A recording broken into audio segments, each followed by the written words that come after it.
Salam Bapak Ibu yang diberkati oleh Tuhan. Sekali lagi salam. Ya, pada saat ini saya akan membawakan firman Tuhan buat kita semua. Ya, semoga firman Tuhan ini boleh bermanfaat untuk setiap kehidupan kita pribadi lepas pribadi. Dan pada kesempatan ini, perkenalkan, nama saya Penandus dari Kalimantan. Ya, pada saat ini saya akan membawakan firman Tuhan dengan judul kasih kita berasal dari Tuhan.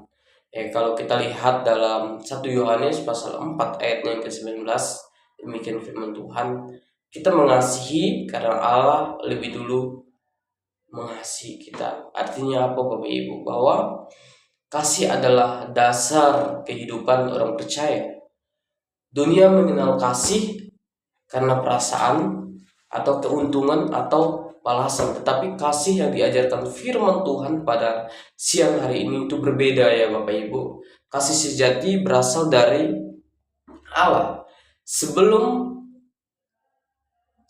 kita mengasihi Tuhan atau sesama maupun keluarga kita, Tuhan lebih dahulu mengasihi kita melalui pengorbanan Kristus, ya. Karena itu Bapak Ibu, orang percaya dipanggil untuk hidup dalam kasih sebagai bukti bahwa kita mengenal Allah. Bapak Ibu, kalau pada saat ini ya kita rajin beribadah, kita rajin pelayanan gitu kan. Kita juga rajin memberi kepada orang-orang yang berkekurangan. Itu bukan berarti Bapak itu memiliki kasih. Karena firman Tuhan mengajarkan bahwa kasih itu tidak ada motivasi lain ya. Kasih itu tulus ya, tulus ikhlas gitu kan.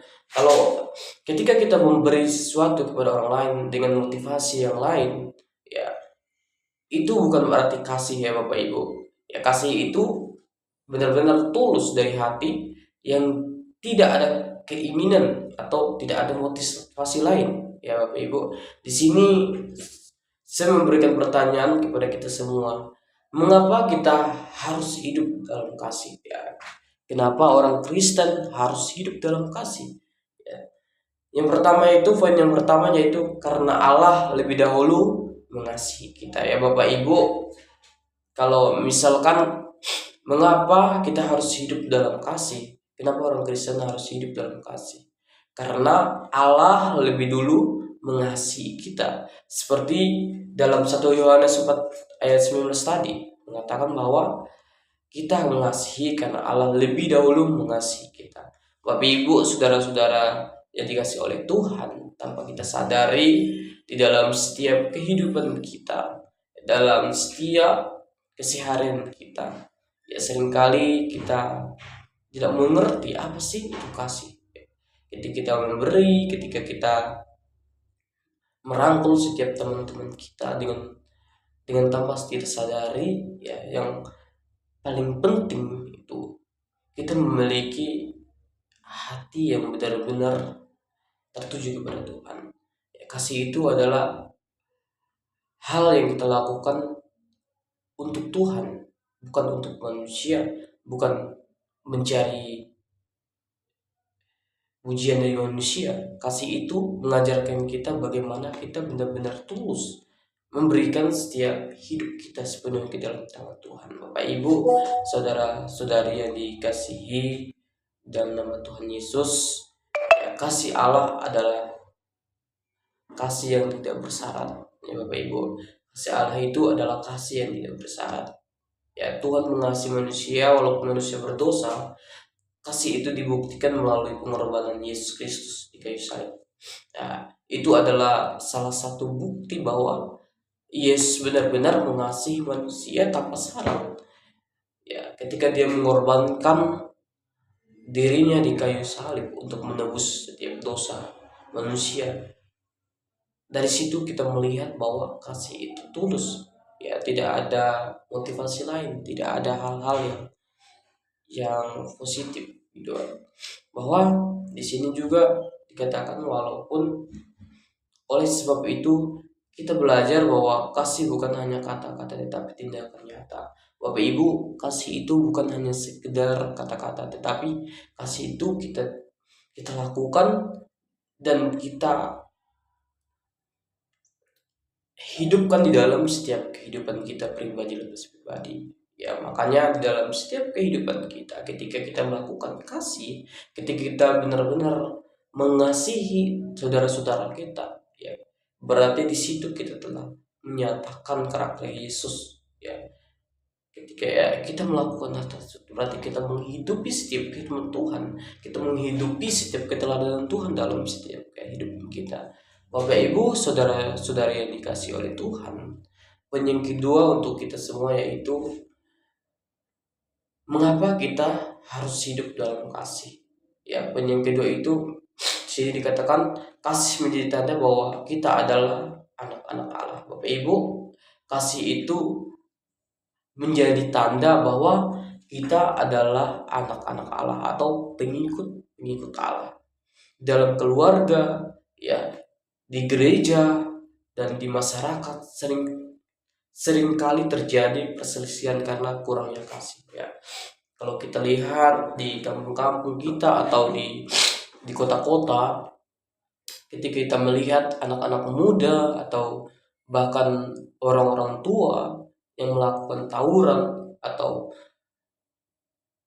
melakukan pembunuhan, ya, itu adalah salah satu tanda bahwa di dalam setiap kehidupan kita atau di dalam dunia ini kekurangan kasih, ya.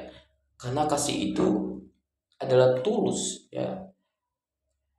Di sini juga kasih itu terlihat melalui sikap pengampunan, ya. Ketika kita memiliki mungkin akar pahit kepada teman-teman atau banyak teman-teman yang melakukan tindakan yang tidak sesuai dengan firman Tuhan, ya, di situ kita harus menyatakan kasih di tengah-tengah mereka.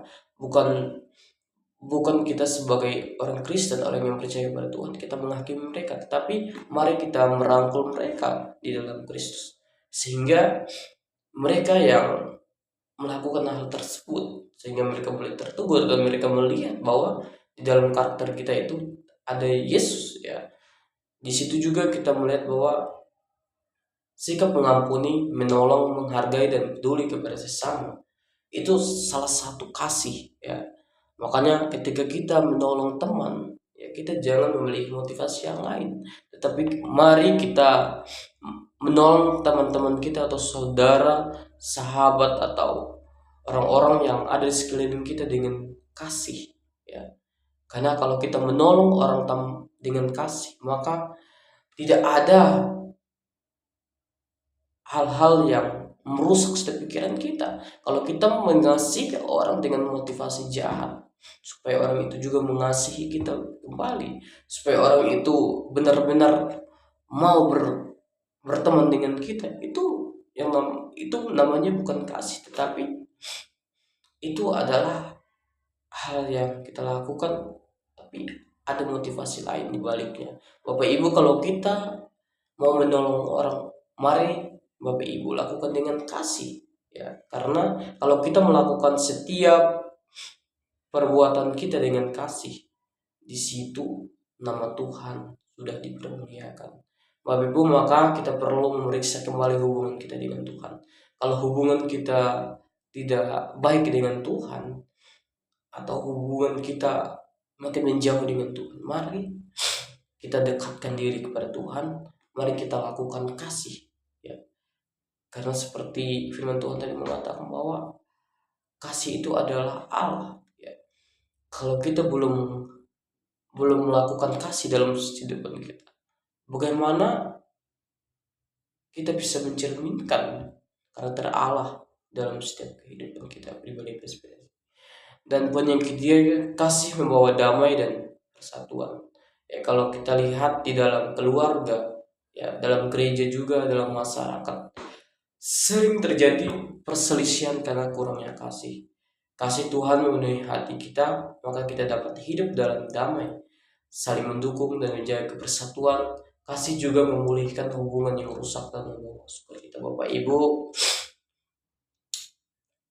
banyak perselisihan yang terjadi di dalam setiap bangsa dan negara kita, khususnya bangsa Indonesia.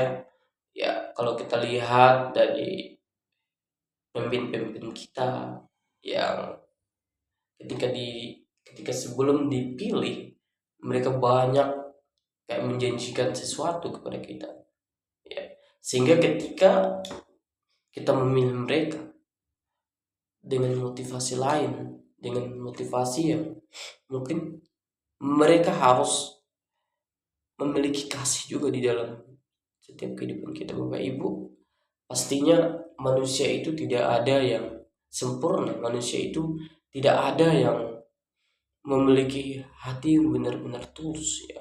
Tapi kita sebagai hamba Tuhan, kita sebagai orang-orang percaya, mari kita melakukan setiap kasih dengan tulus. Supaya apa? Supaya hati kita tetap damai sejahtera walaupun dikecewakan, walaupun dibohongi, walaupun hati kita mungkin merasa jengkel. Tetapi ketika kita melakukan kasih itu dengan tulus, dengan ikhlas, ya, seperti Yesus Kristus lakukan di kayu salib. Dia rela mati, dia adalah dicaci, dimaki, dicambuk, bahkan dilukai, bahkan ditertawakan orang.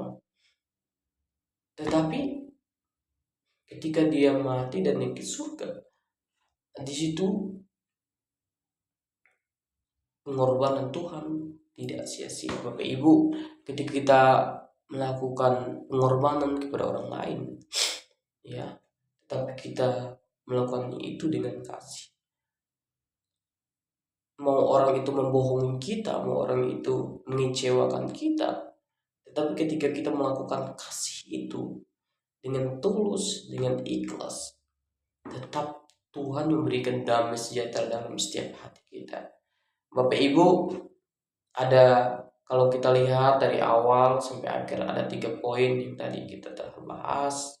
Yang pertama, kasih Allah lebih dahulu mengasihi kita. Yang kedua, kasih menjadi tanda bahwa kita adalah anak-anak Tuhan. Yang ketiga, kasih membawa damai dan persatuan. Ini menjadi kesimpulan buat kita semua. Kasih sejati berasal dari Allah. Kita dapat mengasihi karena Tuhan lebih dahulu mengasihi kita. Sebagai orang percaya, kita harus menunjukkan kasih melalui perkataan kita dan perbuatan setiap hari kita. Ya Bapak Ibu, ketika kita hidup, kita dipenuhi kasih Tuhan, maka keluarga, gereja, dan lingkungan kita akan dipenuhi damai sejahtera. Bapak Ibu, mari jangan jemu-jemu untuk melakukan kasih. Ya, kita jangan bosan-bosannya untuk melakukan kasih dalam setiap kehidupan kita, dalam keseharian kita, dimanapun kita berada. Bapak Ibu, mari kita lakukan kasih, ya, kasih yang berasal daripada Tuhan, kasih yang benar-benar tulus, kasih yang benar-benar tanpa motivasi lain, ya. Bapak Ibu, ya, demikian kebenaran firman Tuhan kita pada siang hari. Siang hari ini biarlah firman Tuhan ini boleh menjadi berkat buat kita, boleh menjadi kekuatan buat kita, dan menjadi motivasi buat kita untuk tetap melakukan kasih di dalam Tuhan. Bapak Ibu, demikian firman Tuhan kita pada siang hari ini. Tuhan Yesus memberkati kita semua. Salam.